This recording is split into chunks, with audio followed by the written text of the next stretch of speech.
Well, Vicky hasn't turned up yet, so we better crack on. No, you might be chairing the meeting, I wouldn't laugh.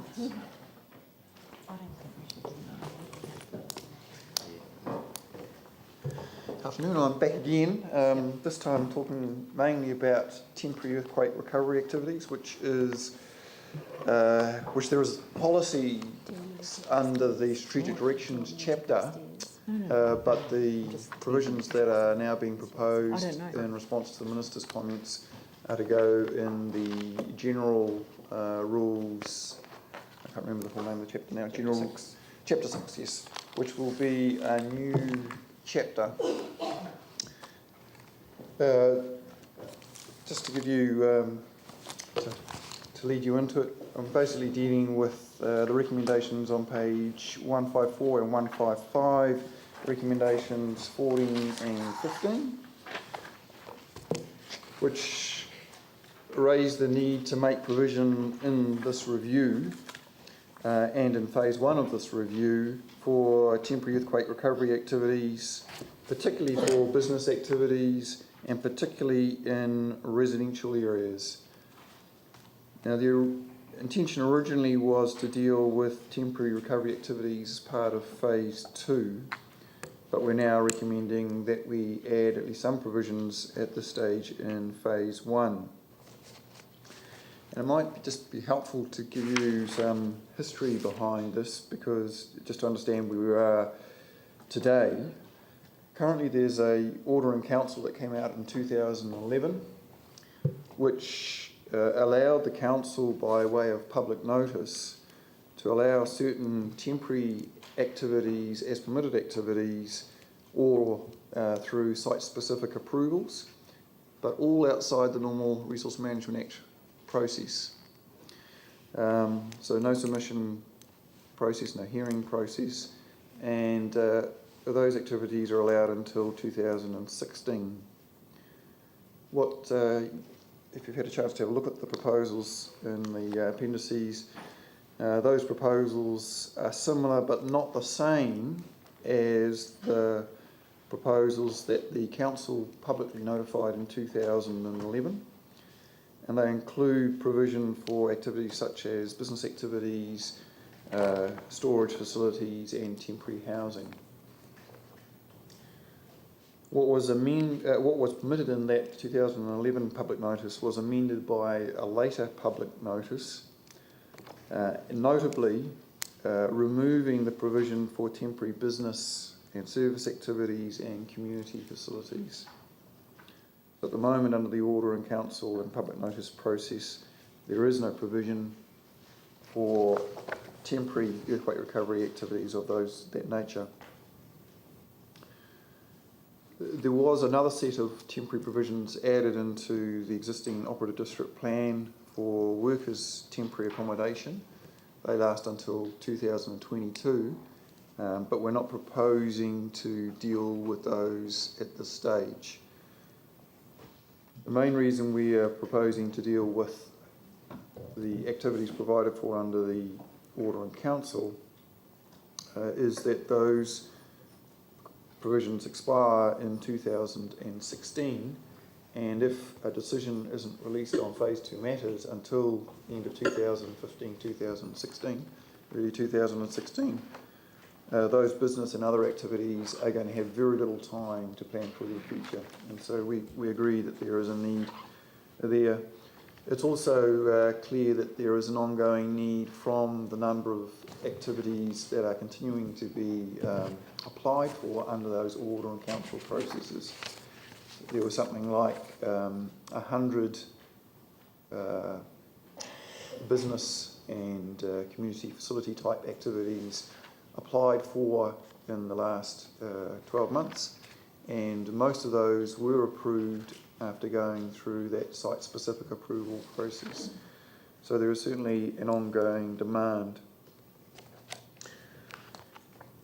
As mentioned earlier, the proposals we've got for the district plan review have similar provisions to those in 2011, in the public notice in 2011, but they do include some provisions now for business and community facilities, subject to standards. It is proposed that the period be extended to 2019, but the provisions continue. One of the changes that was made earlier, which was to continue to not allow retailing in residential areas. So that's a bit of a summary of what is proposed. You'll be aware that there's quite a bit more in the appendix, which is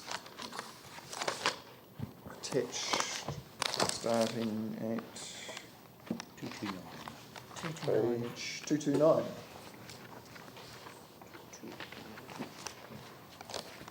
Right, any questions? Yanni? So we're adding a whole new chapter. We've had it. Part of chapter. We've had it for about 3 days. The community haven't been consulted. I know some of us are getting increasing concerns from people in the community about some of these temporary consents that are being applied for. I still struggle to understand, given what we've heard previously, that we can't add things in, how we can add such a significant thing into this plan as part of this project. Because the ministers have asked us, we can only look at making changes that the ministers have highlighted in their comments and recommendations. It is your decision as to having particular regard to the OIC. It is still your decision whether or not you think it should be included at this stage. I personally feel that we actually need to really give some consideration to this and the possible adverse effects on our community, and we need to weigh that up in looking at what rules we're putting in place and what activities we're allowing. So I'm keen to look at it. I appreciate there's timing issues coming up, but actually I feel pretty uncomfortable doing this in sort of like 3 days' notice. Well, I take a slightly different view in the sense that if we don't put in a temporary use chapter that acknowledges what's been happening in our city, then it would be perfectly within the power of the hearings panel to insert a chapter. And I think that the advice that we've received on the type of chapter that should go in is one that I'm comfortable with. But you know, if councillors are not comfortable with the direction of this chapter, then we'll just take it out. So it's over to you, Paul. I take Yanni's point, and it probably more applies to vacant land being used for temporary storage of gravel, dirt, and machinery activity, really close to actually residential units. And this has happened quite a lot through our ward anyway, and has certainly caused some discomfort. So, and there are other uses like, you know, lawnmower operations where they're fixing lawnmowers and stuff like that right in the residential area. So there are some applications of the temporary licence to carry out business activity that does cause some discomfort, whereas some other activities not so much. But so I think we probably may need to clarify that a bit to give a bit of comfort to the residents. I think that. So which page is the concern? I can perhaps help just respond. Are we still on page 154? No, this is 109. They've got all of the. Is that right? Yes. This is the list of all of the. Yes, it is. Yeah, it's the provisions. The provisions. Yes, we're aware of some of those concerns, and one of the changes we have made is that instead of the provision that allowed for both storage and depots, is that we've restricted it to storage facilities, because one of the concerns that we were aware of, and there have been a number, particularly in residential areas, was that depots were being used for a variety of things more than just storage.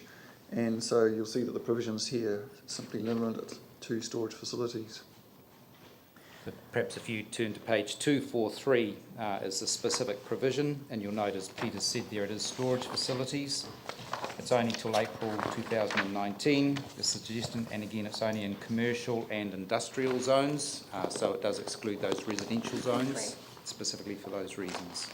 And which ones of these go beyond April 2016. The proposal is for all of these provisions to be available until 2019. 2019. Yes. So why, explain to me again, why is the 3 years extra? I don't think there's any black and white answer to that question. I think the reality is that we know that 2016 isn't really that far away. We know that the rebuild has not been as fast as everybody anticipated. And we also know that people who were forced to move out of their premises because of the earthquakes are still having to find alternative accommodation because where they've moved to is no longer available because that's been repaired or for whatever reason. So we're still getting applications of that nature, so people are still struggling to find a permanent home. Also, I think, Your Worship, the discussion we had with councillors when we were looking at this policy was very clear from you that you didn't want the temporary to become the permanent. Yeah, I that's think right. particularly the Deputy Mayor was very clear on that. Yeah. And hence I think we've got 2019 as signalling this is not a permanent, gives us enough time to review. If things need an extension, then we've got time to do a plan change before 2019 if some of these activities need an extended period. So there was all those reasonings behind that. Madam Chair, if I might also add is that, of course, when this goes out for submissions and further submissions, it's still being tested by the public and the panel will still need to consider their submissions. Whether we wait for this stage or the second stage, it's unlikely that we would make any particular suggested amendments to these rules. We have gone through them thoroughly. So it's whether or not you actually want to put it out for testing now or put them on hold. Yeah. Yanni? Is there a Section 32 analysis? No. No. And this, So just from a really basic RMA kind of good governance, I thought we had to do Section 32s to justify putting things Not in relation to ministers' comments, we don't need to. So, because I go back to the commercial and the core, I'm happy to move that we put urban design in there. I think we need it. I think there's a real gap. But I was kind of under the impression that that wasn't possible, even though that was something the minister had asked for because we hadn't consulted with people and people didn't have any idea. So I'm struggling to align kind of the earlier response versus this response. And I guess it does seem rather, I don't know. It just doesn't seem good governance to not have any robust analysis of what the actual issue is and what the best way of solving it is. The difference between those two examples that you've just given us is that in the case where you would like to see urban design into the city centre, is the city suggesting changes then to its plan, post it going to the ministers, which we can't do under the OIC. The OIC at this point in time only allows us to make changes to the proposals on the basis of the minister's comments, and it also allows for us to do those changes without a Section 32. Now, while Peter hasn't done a Section 32, we do have a lot of information regards complaints and where all of these various activities, temporary activities, are located and what issues they're causing and all the rest of it. And we also have a little handle on how fast the rebuild is going in the city centre. And for those reasons, we're bringing it to you. We can write up a Section 32, but we don't have to do that before notification. It's not necessary under the OIC.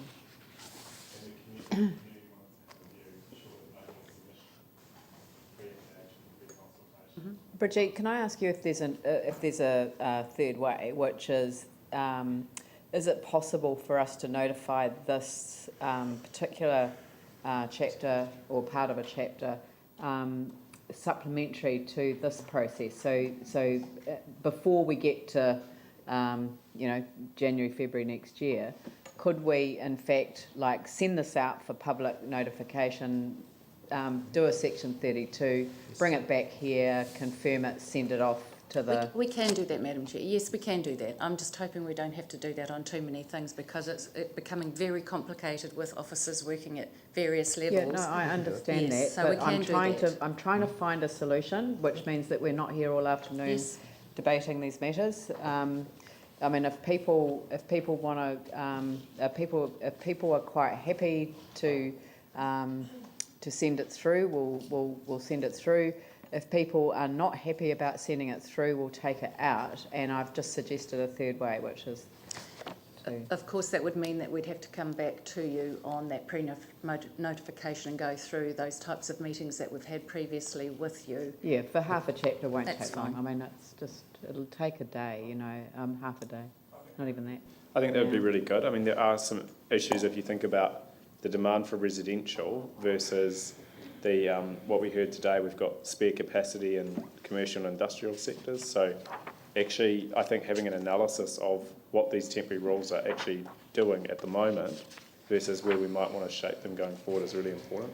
It is an important issue, and I think addressing it sooner rather than later makes a lot of sense.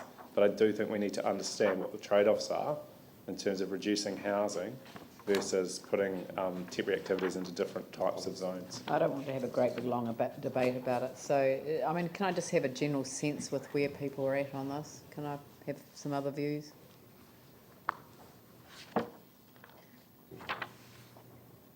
I mean, I'm happy with that. No question over the housing. It's just I'm keen to know the drivers behind this continual, activity. On one level, it's quite obvious. Post-earthquake, I mean, we've got a slightly different dynamic with temporary activities in the residential red zone. So, yeah, just... I mean, I'm really comfortable with the recommendation to send this off to the hearings panel. The suggestion that from officers is that there's likely to be an ongoing need to continue to provide for temporary recovery activities as have been permitted either under order in council or as were inserted into the operative district plan. That's workers' temporary accommodation provisions. The order in council will expire in April 2016. The question is do we want to put up a recommendation along the lines of the Minister's request? That's what it comes down to. Andrew? Yeah, I'm comfortable to send it through. The public will have the opportunity to comment once it's notified. Yes. Clearly there's a need which we can see in certain areas and which you've identified as well. I think the simplest is just to send it through with this tranche and go through the normal process. Paul? Yeah, just one note that it doesn't actually impede the rebuild. So temporary activity that doesn't impede the rebuild would be actually, I think, something if we could add something to that element. It doesn't impede the rebuild. But you have some commercial activities like retail in temporary sites, like Restart, but Restart is able to be moved around. But some are actually in permanent residential locations, trading, and that could, impede some rebuild. That's right, but they all expire on 30th of April 2019. Yeah. Well, when we get to the end point, can we have a separate resolution? Because obviously it's not unanimous, but I have a feeling that there'll be sufficient support for it to go through. Sorry, so I'm not clear. Currently there is a resolution in there that would allow this to go through as part of the notification on the 27th. I just want to make sure that it can be voted for separately because some councillors will want to vote against it. Understand. Right. Is that you, Peter? Okay. So next item. Mark?